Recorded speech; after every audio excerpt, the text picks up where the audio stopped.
Hello gems! In this video, we'll be doing the detailed analysis for logical reasoning and English for Bitsat. So by the end of this video, you'll get to know what are the topics in logical reasoning and English from where questions are being asked. You'll also get to know what are the important topics among them and what are not so important. Okay, and by the end of this video, I'll be also sharing with you some books or sources which you can refer to maximize your score in logical reasoning and English for Bitsat. Okay, so let's begin with the video.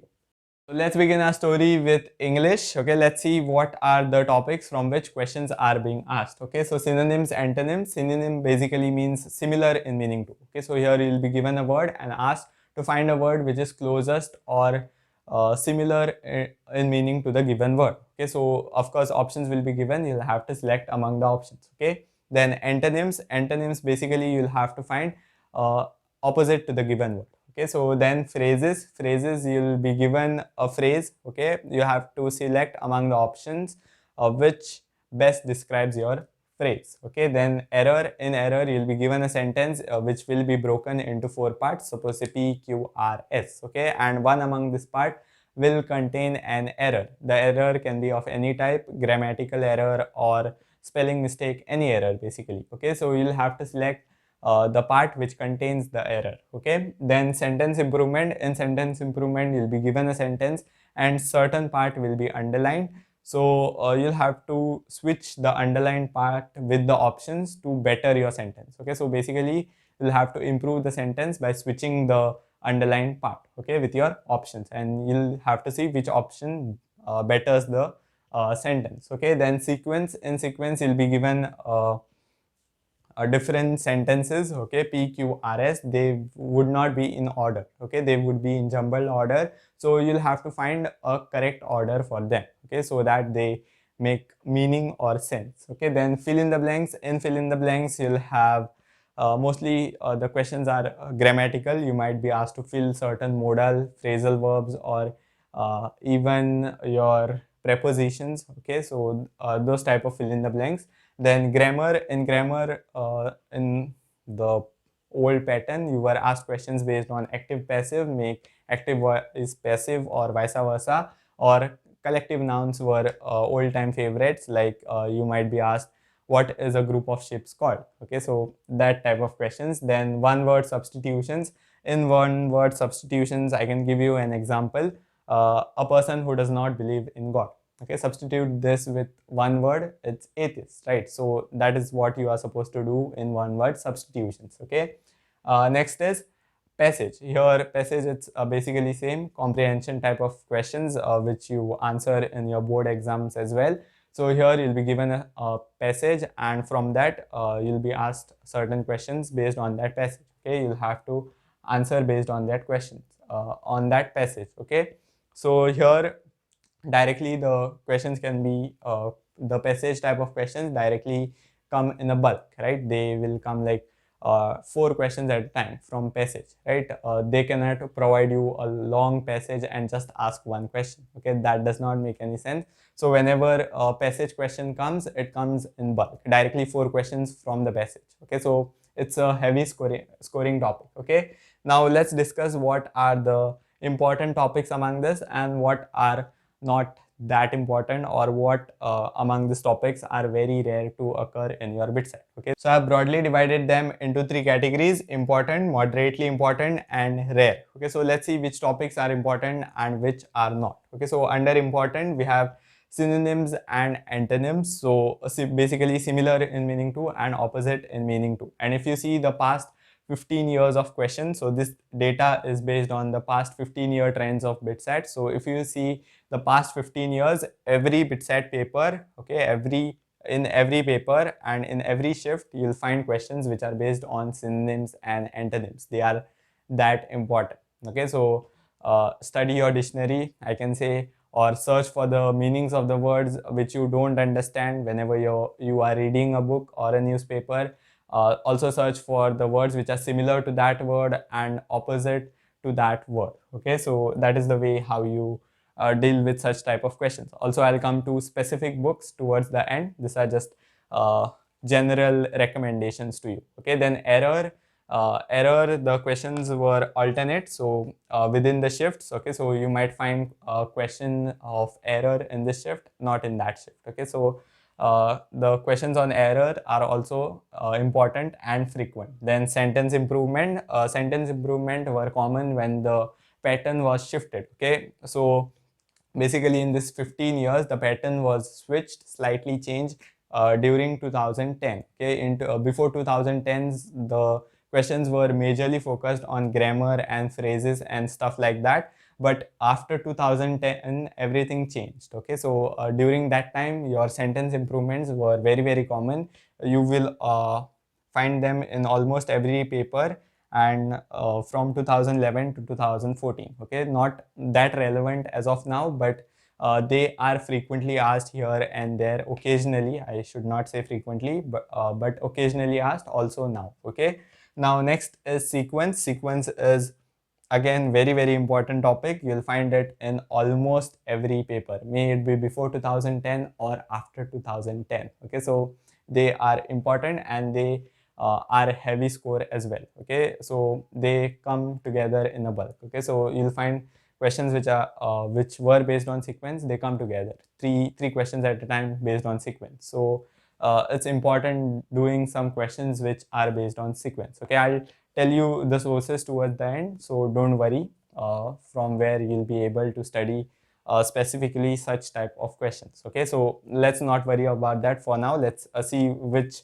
other topics are important. Next is, and the last one is, fill in the blanks. Okay, so basically study your grammar. Fill in the blanks basically has to do with modals, phrasal verbs, prepositions and stuff like that. Okay, so you should be able to fill the gap in a sentence with a particular preposition, phrasal verb or anything. Okay, so those type of questions are also common and you'll see them in almost every paper from 2011 when the pattern was changed to 2020. Okay, now moderately asked questions include one word substitutions.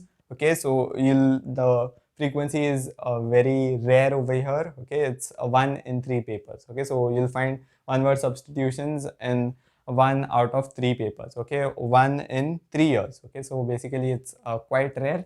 Okay, so you'll find one such questions over 3 years. Okay, so that is its trend over the last 15 years. And then passage. Now passage, though it might seem uh, moderately important, I wish to push it into the important category because it comes in bulk. Okay, and you can't be very sure when it comes. It accounts for heavy score, right? Whenever you have a passage, there won't be just one question on it. Of course, that doesn't make any sense. The questions will be either 4 to 5 on that same passage. Okay, so directly 5 threes are 15 marks, right? Or 4 threes are 12 marks. Okay, directly on passage. So you need to focus on those comprehension type questions as well. Okay, finally in the rare category we have grammar and phrases. So basically these were asked when the pattern was old, before 2010. They were common, of course, but later they lost their relevance. Okay, so of course you can write down some phrases and remember their meanings.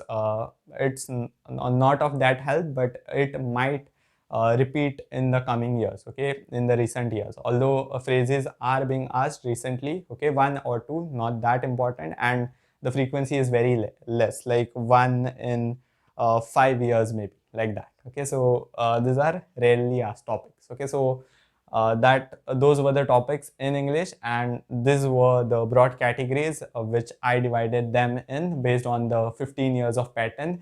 So let's go to logical reasoning now. Let's discuss the topics over there. Okay, and let's also divide them in categories, and finally we'll look out for reference books which we need to refer in order to maximize our score. Okay, so let's move to logical reasoning now. So coming to logical reasoning and English, the questions that were asked include analogy. Now for analogy, let me give you an example. Suppose work is joule, then power is watt. Okay, W-H-A-T, watt. So the answer to that is watt, W-A-T-T, right? So basically you have to study the relationship between the first two and then generate the answer, right? Work SI unit is joule, then power's SI unit is watt. So physics type of example, but you get the point, right? Next is pattern. So here you might be given a visual pattern, okay, and then you have to understand that visual pattern, and one piece in that visual pattern will be incomplete. You have to understand the pattern and complete the pattern, okay. So now it's difficult to explain this type of questions verbally. So when I mention the books, please go to the those books and see what I actually mean when I say patterns, when I say logical deductions, what I actually mean, okay. So see the type of questions in order to know them, okay. So let's briefly discuss it for now, okay. Then we have logical deductions. So these are of two types, 1 and 2. One is basically the basically I have divided them into two. One is basically the one which was there in the older pattern before 2010, and two is the newer one, okay. So older one, basically you had to do some deductions, like they would give you a passage and some conclusions from the passage, and then I guess you had to tell whether it's true or false, the assertion, the made sentence is correct or not, okay. So something like that. So you had to deduce it logically, okay. So again, type 2 includes basically some very general type of questions, okay. They might ask you for who is taller, okay. They might give you the data in vague form: A is taller than B, B is the tallest in the class, C is the shortest in the class, D's height is the average of F and G, and some things like that, okay. So you have to find who is the tallest in the class, so something uh, like that, okay. You get the point, right? So it's hard to explain it verbally, that is what I'm saying, okay. Then paper cut. In paper cut, they will show you how they have bent the paper and what sections they have cut, and they will again open that paper and you are supposed to guess what pattern will it make, okay. Suppose I fold the paper into 4 halves, okay. So I make a quarter out of it, of a square, okay, and then I cut at the center. Suppose I cut a quarter, okay, just like this, okay. So I fold the paper, fold the square like this, okay, in one quarter, okay, and then I cut like this, okay. So what will happen when I open it? There will be a circle, okay. So basically those type of questions in paper cut. Rule, um, in rule you'll be given a particular rule. You are supposed to see among the options which figure or pattern follows that rule, okay. So basically they might tell you that open figures become open, or sorry, open figures get closed and closed figures become more open, okay. So you have to see among the options which option satisfies that particular rule, okay, and select that rule, of course, option, sorry. And then a series, in series you'll be given a sequence of numbers, okay. You have to understand the pattern within the numbers, and some places will be blank, so you'll have to fill those places with the appropriate numbers provided in the options, okay. Also, not only just numbers, it might be letters as well, okay. So you'll have to basically find the pattern within the letters and then fill in the gaps, okay. So that those questions from series, odd one out. So basically you get this 4 options, you have to select odd one out, okay. Then word coding, a word might be coded in certain way, you have to crack the code. Now this might seem highly scientific, but when you go to do the questions, when you'll see the it in the book, it's very simple, okay. So there is some kind of hack behind that word, okay, and it's coded in certain way, okay. You'll have to understand the pattern and they'll give you another word and you'll have to find the code for it, okay. So again, understanding the pattern and using it for the second one, okay. Then visual. Now visual is something very important. You'll be asked questions on visual patterns, again the pattern types, right? So and then again, previously in the old pattern you were asked for mirror images, reflections, and all those sorts of questions, but now they just don't do that, don't ask that anymore. So you can neglect those type of questions, okay. Mirror image, water image, and all of those, okay. Now they more focus on the visual patterns, okay. So basically understanding the pattern and completing the pattern, things like that, okay. So visual, in that you'll have basically patterns, and then assertion, reasons, and I should say reasons over here, it's by mistake. So assertion, reason, again something in old pattern, you might have seen the questions of JEE Advanced, assertion, reason type questions, right? So those type of questions. An assertion is given, a reason is given, you're supposed to tell whether the reason is the correct reason for the assertion, whether both of the statements are true, false, whatever that may be. Okay. Now let's discuss which among these topics are important and which among them are not that important. Okay, so the topics, analogy, pattern, deductions. Okay, let me also tell you their frequency. Analogy, it used to appear in the older pattern, also in the middle pattern too, but recently it appears in all the papers, at least one in every paper from 2019 to 2020. Okay, in that particular year. Then pattern, you'll find them in almost every paper over the last 15 years. Okay, reductions type 2, almost every paper from 2011 to 2020. Next is paper cut. It is seen one in every 5 papers, or I must say once in every 5 years. Okay, so it might seem very rare, but again here there are not many topics to frame questions on, so you need to focus on a lot of topic. Okay, there is not much you can leave out. Okay, so then we have series. Okay, so series, it's there in almost every paper over the last 15 years.